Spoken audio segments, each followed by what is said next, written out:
Have you ever wondered, where does our idea of paradise come from?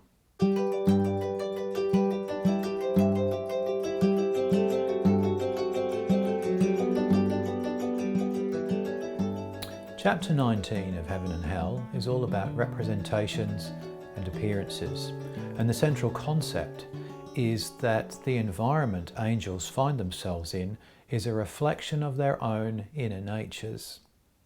So Swedenborg writes, "In the heavens, all things come into existence from the Lord in accordance with their correspondences with the interiors of the angels." And he gives an example in paragraph 176, where he describes a paradisal garden, making its connection to the wisdom that angels receive from the Lord. By those who are intelligent, gardens and paradises full of trees and flowers of every kind are seen. All is of such beauty as to beg a description. There are also kinds of trees and flowers there that are never seen and cannot exist in the world. Such things are seen by them because a garden or park and fruit trees and flowers correspond to intelligence and wisdom. And this isn't the only time Swedenborg describes such gardens.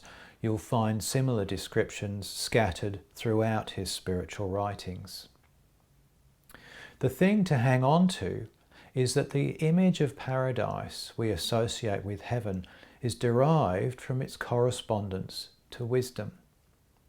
And all the features and descriptions of trees and of fruit and of the ordered gardens all reflect something of the nature, benefits, productivity and beauty of true wisdom.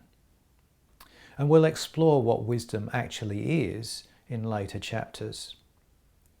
But how do you imagine heaven? What is heaven for you? We all have different answers to that question. I've mentioned Swedenborg's book Conjugal Love or Marriage Love before, but in the first chapter Swedenborg relates the story of a number of groups of people with different ideas of heaven.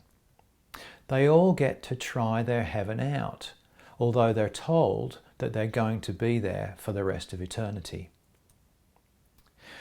Some believe heaven is endlessly praising God in church, so they're shown into a grand church and the doors are locked behind them.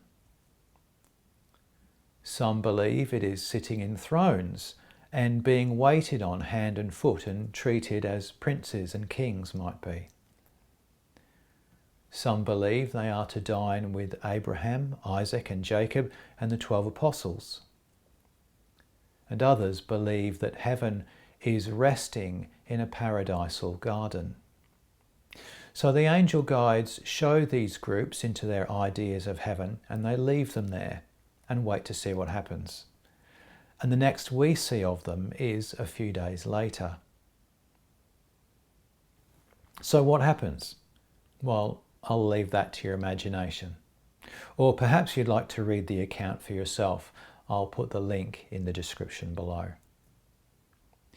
The point is, these ideas of heaven are all illusory because they're all external.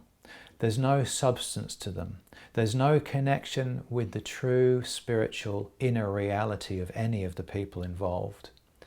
Nothing in each person's spirit that resonates with the surrounds they find themselves in. So, how do you imagine heaven? What is heaven for you? We'd love to read your comments. As always, you're welcome to read along with us or read ahead if you prefer. Feel free to pose any questions in the comments below.